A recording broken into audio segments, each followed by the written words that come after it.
신약성경 로마서 6장 12절부터 14절까지의 말씀을 보시겠습니다. 로마서 6장 12절, 13절, 14절입니다. 제가 한 절 읽고 여러분이 한 절 읽고 마지막 절은 같이 읽겠습니다.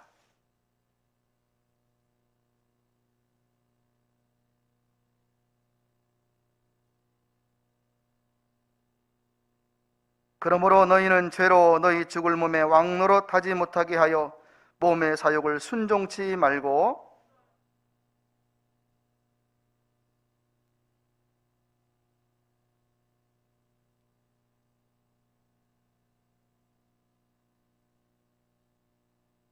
같이 합니다. 죄가 너희를 주관치 못하리니 이는 너희가 법 아래 있지 아니하고 은혜 아래 있음이니라. 하나님께서는 살아계신 분이시고 하나님을 의지하고 따르는 성도에게 반드시 복을 주시는 분이십니다. 제가 그러한 은혜를 누리고 있고 또 주위에서 보면 많은 분들이 그런 축복 가운데 행복하게 인생을 살아가는 것을 많이 봅니다.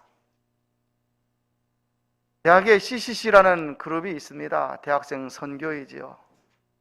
빌 브라이트라는 목사님이 처음에 CCC를 만들었는데 이 빌 브라이튼 목사님은 20세기 기독교 위대한 지도자 가운데 한 분이십니다.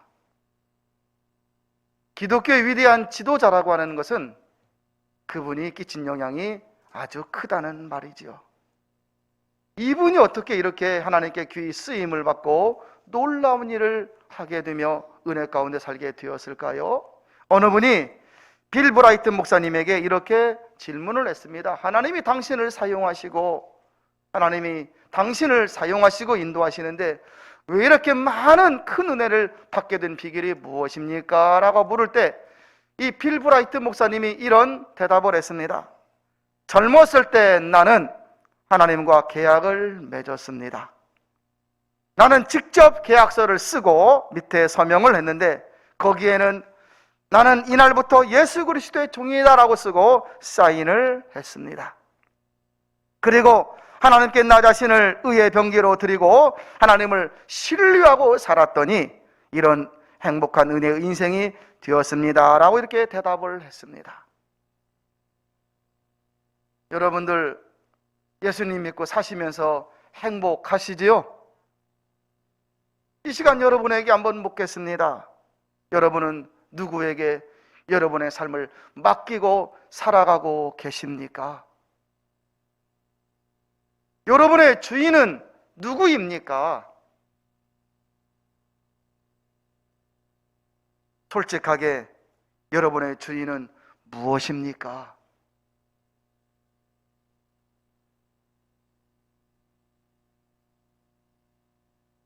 윤여철 장로님 잠깐 나가셔서 전병준이 화장실 가는데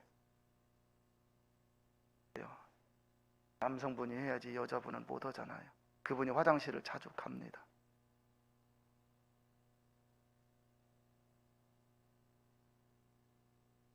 여러분에게 다시 한번 묻겠습니다. 여러분의 주인은 무엇이고 누구이십니까? 짧은 인생 살면서 이것에 대한 개념이 확실하게 정립되지 아니하면 여러분의 주인이 누구인지 여러분이 확실하게 고백할 수 없다면 우리의 삶은 어쩌면 하나님 보시기에 의미 없는 삶일 수도 있습니다. 여러분의 주인이 누구인가에 따라서 여러분의 삶의 자세가 나오고 모양이 달라지게 되어 있습니다. 옆에 석갈비 식당이 있습니다. 우리 건물 뒤에 진돗개 한 마리를 키웁니다. 진돗개 한 마리를 키우는데 제가 그 진돗개 강아지지요. 강아지에게 맛있는 것을 이렇게 갖다 주었습니다.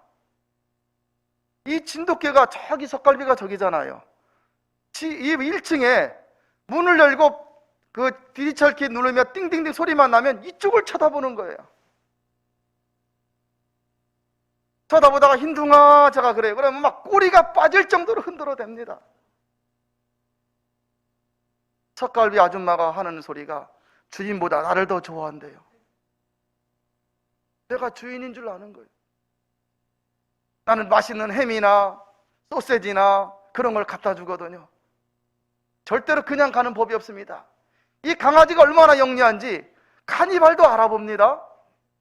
시동을 걸고 저쪽으로 가면 벌써 난리가 났습니다. 꼬리를 흔들고 정말 꼬리가 빠질 정도로 흔들어댑니다. 야, 짐승도 저러는구나. 어저께 저녁에는 좀 저녁 때 컴컴할 때 이 주차장에 담배꽁초를 줍고 있는데 옆에서 김사모가 깜짝 놀라는 거예요. 저도 막 깜짝 놀랐습니다. 소리를 지르니까. 왜 그러니까 사슬이 매여져 있는데 내가 담배꽁초를 줍는 걸 보고 이 강아지가 얼마나 힘을 썼던지 쇠사슬이 끊어져 버렸습니다. 달려와가지고 막 좋다고 올라타는데 우리는 막 나 또 똥 밟은 발이잖아. 천리가 막 해도 상관없습니다. 어떻게나 달려드는가. 짐승도 주인을 압니다. 내가 진짜 주인인지 아닌지는 모르지만 내가 맛있는 걸 준다는 것, 내가 자기를 막 쓰다듬어 준다는 것, 얼마나 기뻐하는지 이 강아지가 내가 다가가려면 귀를 바짝 수그리고 자세를 막 낮춥니다. 낮추고 바짝 다가가면 배를 벌러덩까요. 쓰다듬어 달라고 오줌을 막 싸면서 배를 벌러덩까.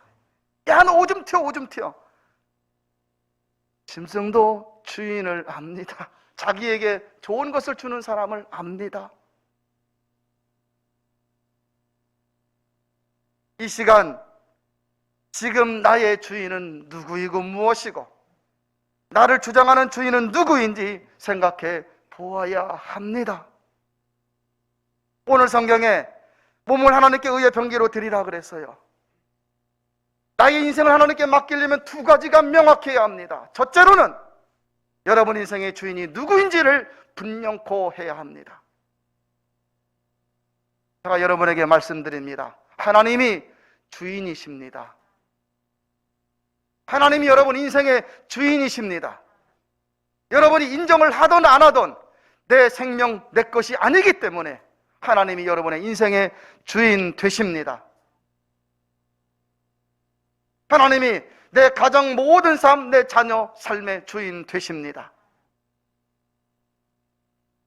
하나님을 믿고 하나님에게 인생을 맡기고 살아가는 것은 최고의 안전이요 행복임을 알아야 합니다. 다시 한번 말씀드립니다. 돈도 여러분의 주인이 아닙니다.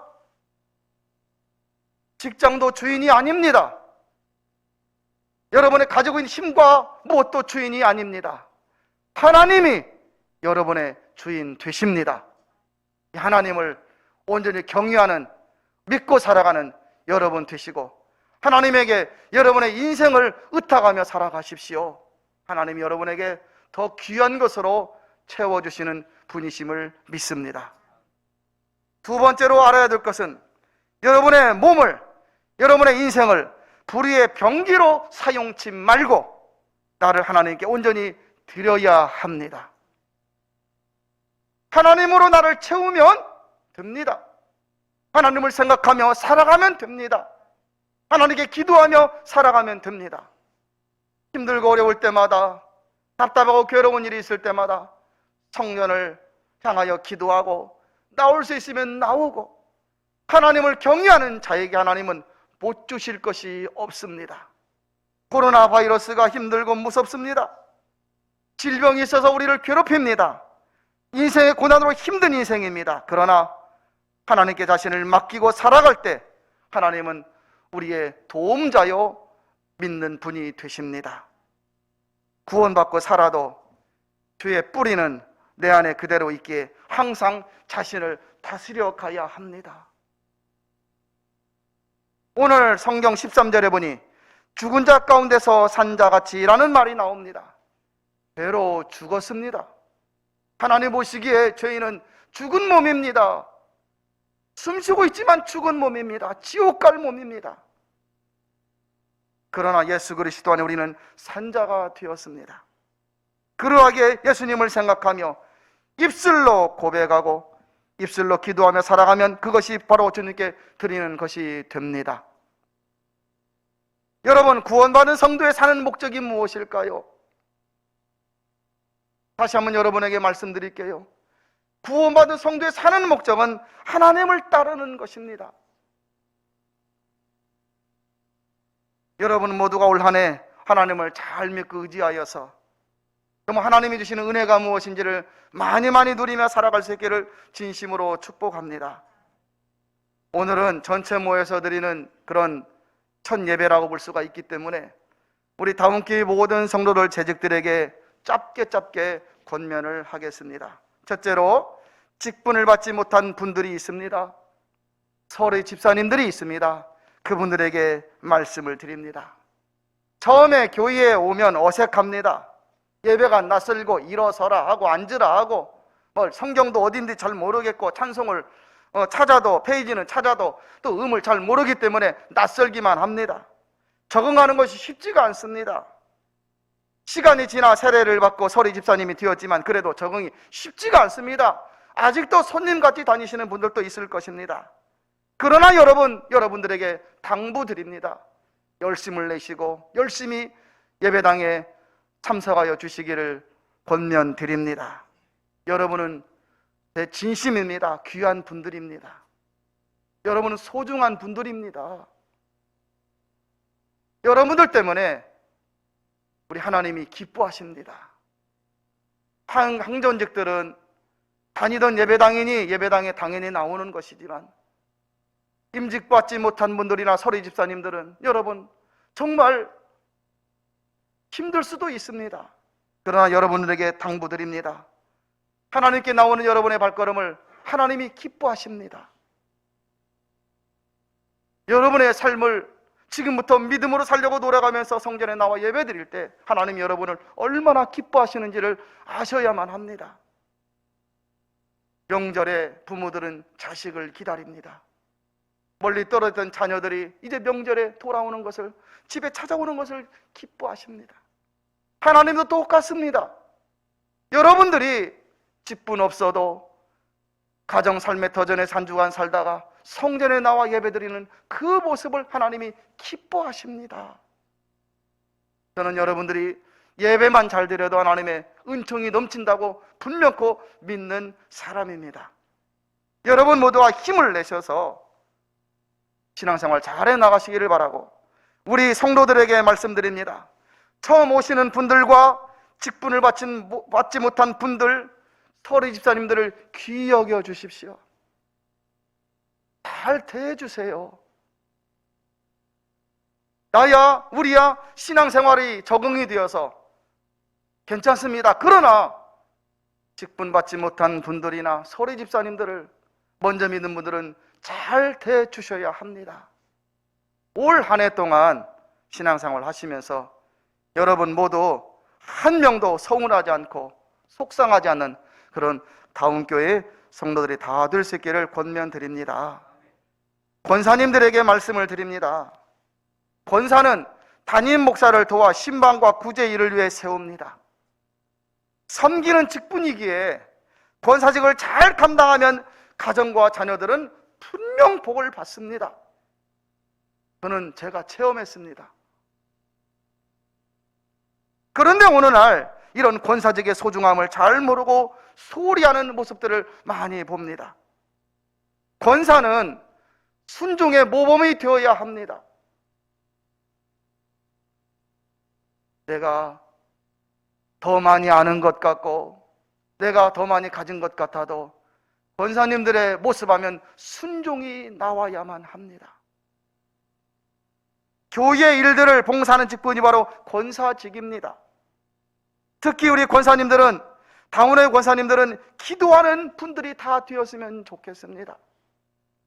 새벽 예배는 물론이고 공예배는 기본이고 교회 영성을 이어가는 사람들이 되면 좋겠습니다.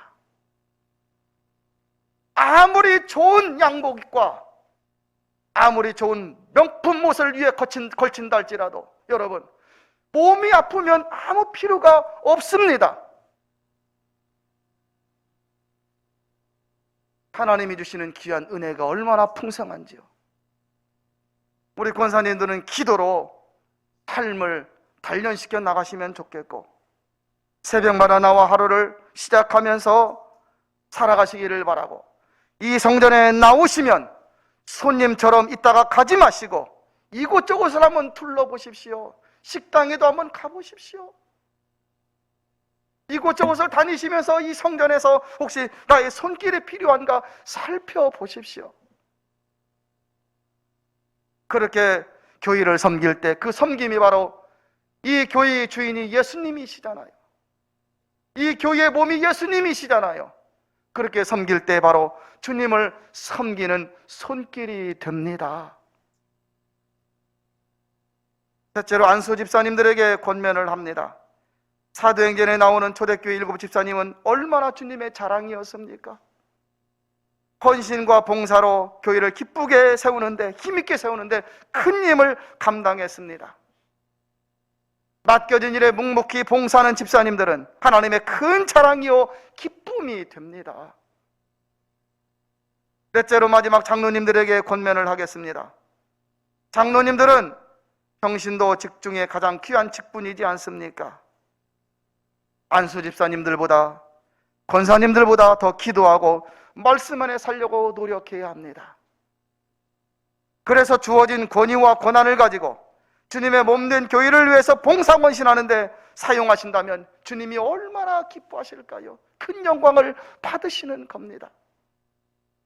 한국 교회는 좋은 장로님들이 많이 계셨습니다. 신앙의 모범에 뛰어 물질과 시간을 들여 봉사하여 교회의 발전과 밑거름이 된 장로님들이 많이 계십니다. 목사조차도 존경할 만한 장로님들이 계셨습니다. 우리 당원의 장로님들이 바로 그런 참 귀한 분들이 다 되면 좋겠습니다.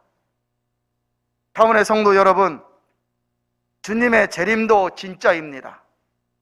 구원도 진짜입니다. 천국도 진짜요, 지옥도 진짜입니다. 천사도 진짜요, 귀신도 진짜입니다. 내 인생의 마지막도 진짜요, 주님 앞에 서는 것도 진짜입니다. 구원받을 성도들이 자신 하나님께 드리는 가장 기본적인 일이 무엇일까요? 내가 구원받았는데 이 구원받은 것을 하나님께 헌신하기 위해서 드리는 가장 기본적인 일이 바로 예배입니다. 예배는 하나님은 나의 주인, 나는 그분의 백성, 내 삶의 주인이 하나님이라는 고백입니다. 내 삶의 고백이 하나님이기 때문에, 내 삶의 모든 것 주인이 하나님이기 때문에 내가 내일도 바쁘고 힘들지만 하나님을 먼저 섬길 때 하나님이 주시는 은혜로 내가 삽니다 고백할 수 있는 것이 바로 예배입니다. 육신이 힘들고 아플 수가 있습니다. 그러나 나는 하나님이 공급하시는 힘으로 내가 삽니다. 하나님이 도와주시는 힘으로 내가 삽니다. 그 산다는 내 삶의 표현이 바로 예배인 것입니다. 여러분, 인생은 내 힘으로 열심히 한다고 잘 사는 것이 아님을 아시잖아요. 국민일보에 눈물 나는 기사가 실렸대요. 어떤 딸이 쓴 간증거리인데요, 자기 부모님을 뵙지를 못한 거예요. 부모님을 왜 못 뵈었냐면 아버지가 이 코로나에 걸리셔서 사망을 했습니다. 오라고 해서 갔더니 벌써 관에 다 넣어놓으신 거예요. 얼굴 한번 보자고 사정사정해서 얼굴 한번 봤대요. 안 보여주려고 하는데, 그러고 나서 끝난 줄 알았는데 어머니가 또 감염이 되신 거예요. 안 보여주더랍니다.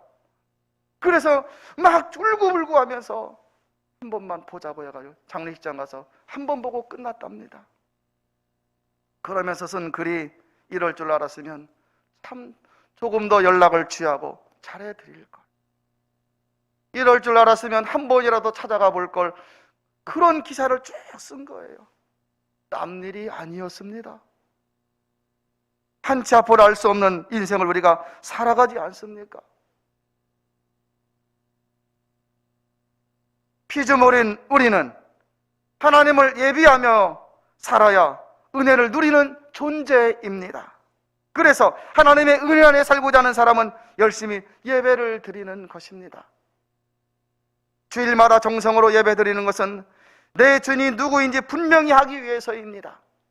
여러분이 주일날 예배 나오고 수요일날 예배 나오고 새벽마다 나와서 아버지 앞에 기도하는 것은 내 주인이 누구인지를 고백하는 것입니다.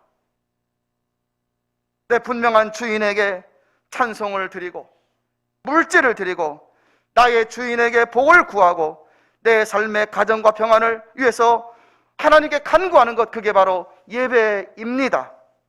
그래서 예배에 성공하는 사람은 인생도 성공이요, 예배에 실패하는 사람은 인생도 실패할 수밖에 없는 것입니다.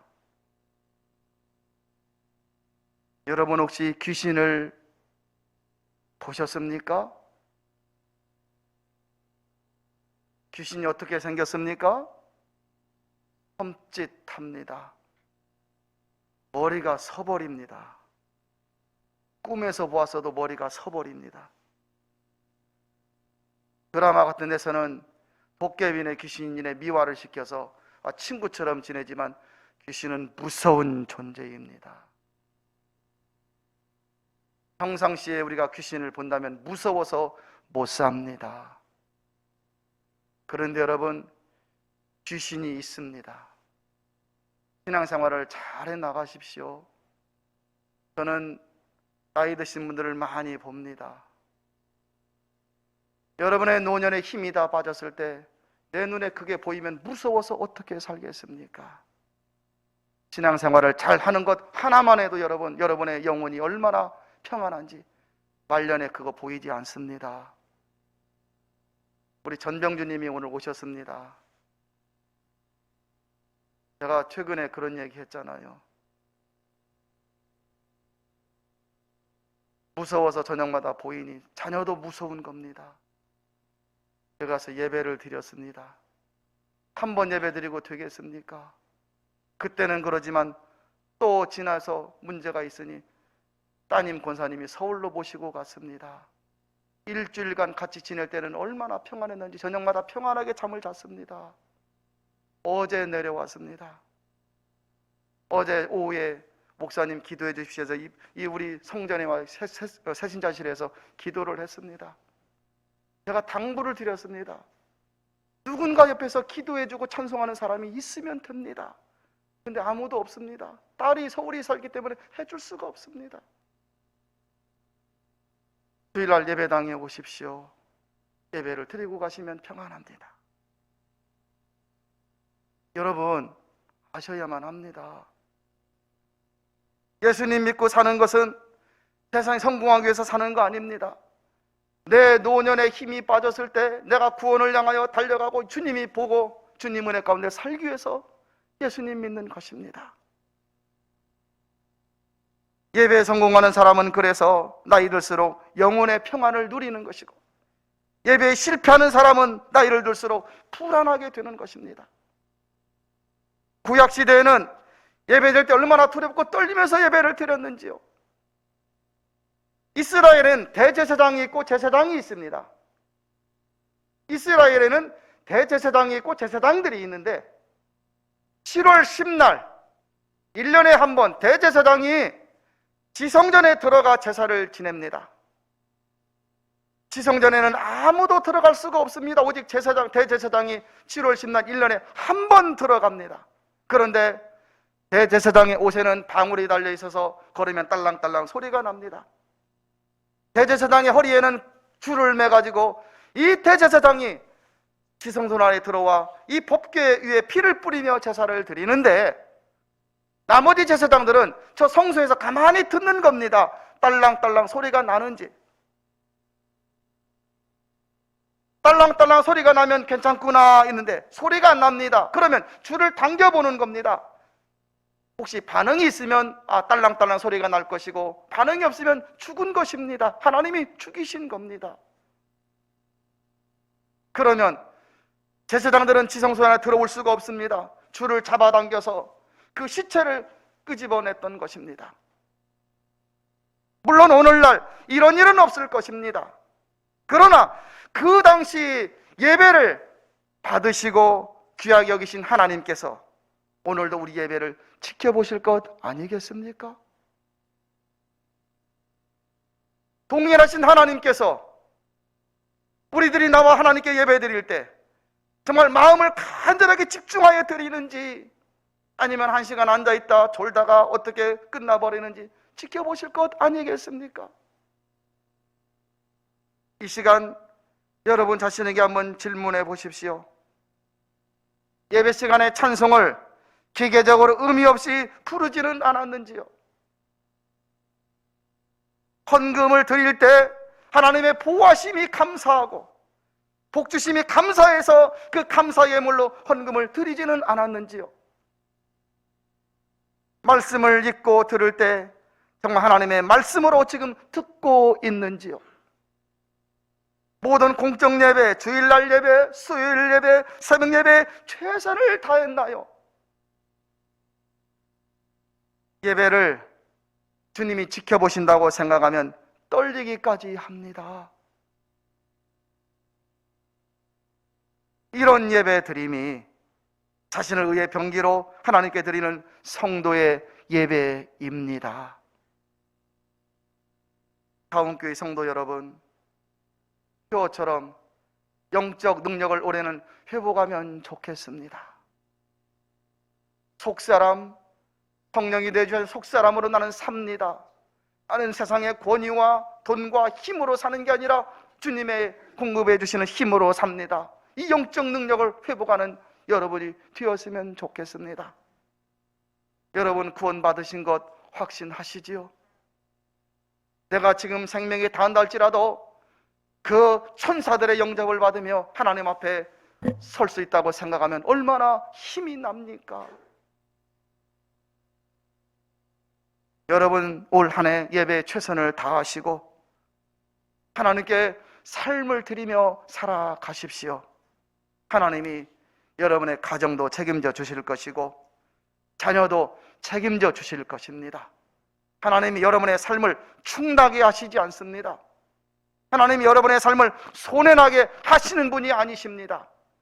하나님을 주인 삼고 살아가는 성도를 하나님은 기뻐하시고 이런저런 많은 것으로 응답해 주시는 하나님이십니다. 이 하나님을 힘있게 믿으시고 올 한 해도 복되게 살아가는 여러분들 다 될 수 있기를 진심으로 축복합니다.